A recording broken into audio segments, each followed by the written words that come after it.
Hey guys, welcome back to the channel. Today, I wanted to spend some time going through the Audi with you guys. So, since purchasing it a few weeks ago, hopefully you guys saw that video, I've only put about maybe 1,500 miles on the car, and I tell you what, it has been a blast to drive. The tune and everything really make all the difference, and over the next few weeks, my goal is really just to clean the car up, maybe some paint buffing, and go from there. But there are a few things that really have been bothering me, and the first and foremost on this list, and probably the smallest item on this list, are these B pillar, I guess, door covers. They're in a piano black, and being anything piano black, they scratch really easily. So over the years, it looks like these things have scratched up really bad. Hopefully you can see this on camera.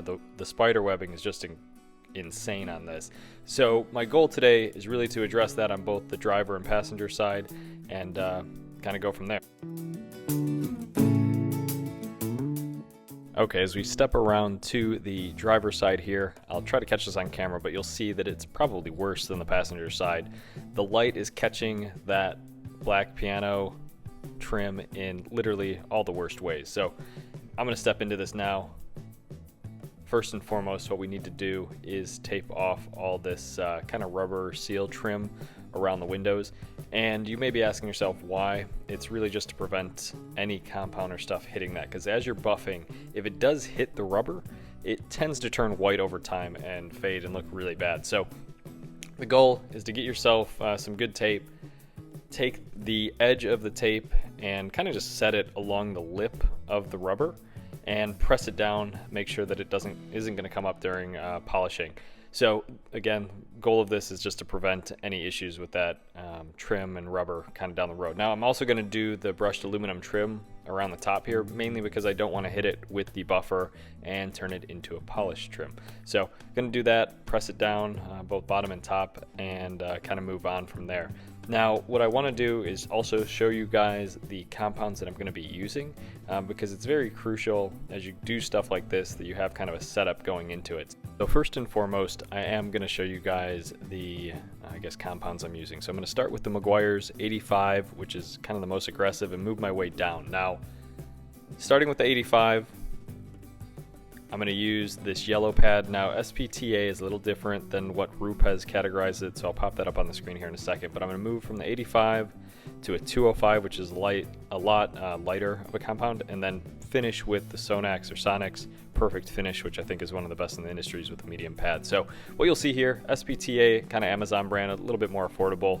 The hardest is actually the complete opposite of what Rupes uses. So like a yellow is really hard in SPTA, and Rupes uses that as their fine and kind of softer. So just be careful when you're doing this and kind of going through it. Make sure you're checking what kind of the standards are for each of those brands in terms of pad softness versus hardness. So that's going to be the process. We're going to start and kind of just work our way down and hope for the best, but we'll kind of check in as we're doing it after every wipe just to make sure we're on the right path. So as we transition to the car right behind the bench here, we're going to start, like I said, with the Meguiar's 85, their diamond cut compound, with a yellow pad, which is, in SPTA's world, the most aggressive pad. So first and foremost, you're just going to want to prep the pad. A lot of people ask me, what is that? Basically, just put some product on there, spread it out with your finger, because you don't want to be going in with just a completely dull pad. Make sure that there's some product kind of across the pad. Once you've done that, you can go back and kind of put your few little droplets of compound on. So I'll do that here.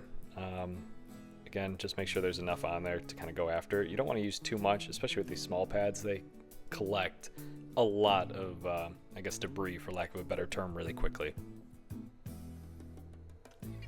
Okay, so once you've kind of put that compound on there, you're going to spread it, just kind of dab it across the surface area that you're working on, just so there's product everywhere. Again, not going to leave any dry spots. Now, what you're going to see here, I'm using what we call the mow down method. Now, this method is used pretty much by almost every detailer when it comes to polishing, and you're just going to follow a grid pattern. So left to right, and then top to bottom. Midway through here, you're going to increase the speed. I think I start with a 3, and then move to about a 4, 4.5 on the Rupes machine. Once you've done that, you can kind of wipe everything off. What's crucial here, though, is starting with a fresh towel, because you don't want to be carrying debris from previous wipes into what you just polished. I'm going to pick you guys up here in a second, but what you're going to do and kind of inspect for is the goal of this first pass is kind of a cloudy, hazy. The piano black obviously looks a little cloudy. It's not reflecting that light as good as it should, but that's a good first sign. So once you've done that, you can move on to the second phase. Okay, so you're moving on to kind of a finer grit. Now, we started with 85, we're moving on to this 205 with the blue pad. So similarly, you're gonna prep the pad, put a few little drops on there, and spread it with your hand. We're starting with every single one of these, a brand new fresh pad, just to make our lives a little bit easier. But if, like off camera, what I'm gonna do is go to the passenger side and just reuse these, but for this first round, again, just use a fresh pad. So once you've prepped the pad, put a few droplets on there, and then you can spread it across the pillar similarly to the first time, and I'll speed it up again. But as we do this, what you're gonna see, similar grid pattern is followed. Midway through, you're gonna turn that speed up and kind of go from there. But as you're doing this, you're probably gonna wanna make a few more passes as you get finer and finer, just to make sure that the polish and the polisher are doing the job and you're not having to go back and do it over multiple times. So there you see me increase the speed, go through it kind of carefully, watch it, and just make sure that you're following that grid pattern. You're not going to want to miss any spots, because I've done that before, and let me tell you, it's awful, because you need to keep redoing it and redoing it. We always, in detailing, kind of follow a certain pattern, and that is only chase scratches that you think are worth chasing. Meaning, you might see a big scratch, and you may spend all day chasing that, and it's only going to get worse and worse or more difficult as time goes on. So kind of set yourself a standard as you're going into it and work it backwards. So in this case, I kind of know what I'm trying to accomplish here. I wiped it down. I'll pick this up for you guys so you can see it.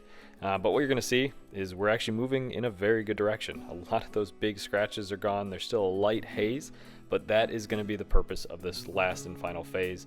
The perfect finish from Sonax is going to be key here. We are moving on to the final polishing stage, and that is the Sonax with this kind of medium grit pad from SPTA. I don't think I'd mentioned this, but I am using a flex polisher. These little polishers are amazing, and for a cost standpoint relative to like the small Rupes, you really cannot beat it. So I recommend this one to everyone. If you are looking for a small polisher, I tell you what, this is my first small polisher I've ever had, and it is so much easier to maneuver these tinier spots than with the big, I guess 3.5 inch or 4 inch buffer, whatever the standard is from Rupes these days.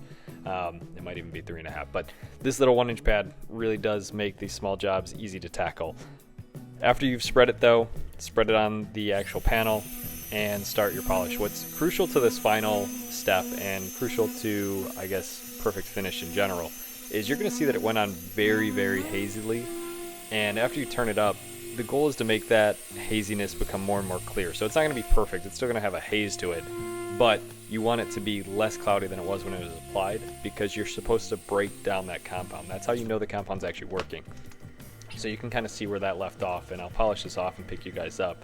But holy cow, does it look night and day difference in terms of what that piano black looked like when we started and where it is now. Hopefully you guys can kind of reference back and forth, but this is a huge difference. And again, almost probably 98% perfect. I wasn't going to chase those finer little pieces because it is still a driver for me. But because it is a driver, you're going to want to protect what that work you just did was. So we're going to apply a kind of final coat, but before we do that, you need to prep it with some sort of stripper. I use the Guion Prep. It's a pretty strong stuff, so make sure you're kind of working it in a ventilated area, but that's going to eliminate any product that's still on there and kind of clean up the mess. But I'm going to move on to this Yescar. I forgot, I think it's called the Power Lock. It's a really good product. Think of this Power Lock as kind of the in-between between a wax and a ceramic coating, right? It's not going to be as short lifespan as the wax, but it's also not going to have the durability and longevity of the ceramic coating. But it's kind of a perfect medium for me. It's going to do exactly what I need it to, and it's going to make it look really good. But leave that for a half hour, and once the half hour is up, it's going to haze over like this. Start with a fresh towel again and wipe it off. Now, if you've done this right and you haven't used a ton of extra product, it should wipe off very easily for you. There shouldn't be a ton of buffing that you need to do, and it's really satisfying because it fills in any of the tiny little I guess, marks that would have been there otherwise. So once you've finished polishing, you can kind of remove the tape, and I'll show you guys here in a second. But be careful removing that tape. Like any tape, always take your time removing it because you don't want to rip anything off, especially paint, or in this case any of the brushed aluminum. The good news is most of it was on the glass, so I don't have to worry too much. But once this is off, like I said, I think you can kind of see my smile ear to ear here because of how good it actually looks. And I'm really excited that I got to share it with you guys. So hopefully you learned something from this video. This final view though really makes all the difference. And as always, if you guys have questions, please leave your comments below. Like and subscribe like every single YouTuber says, and I'll catch you guys soon with another one.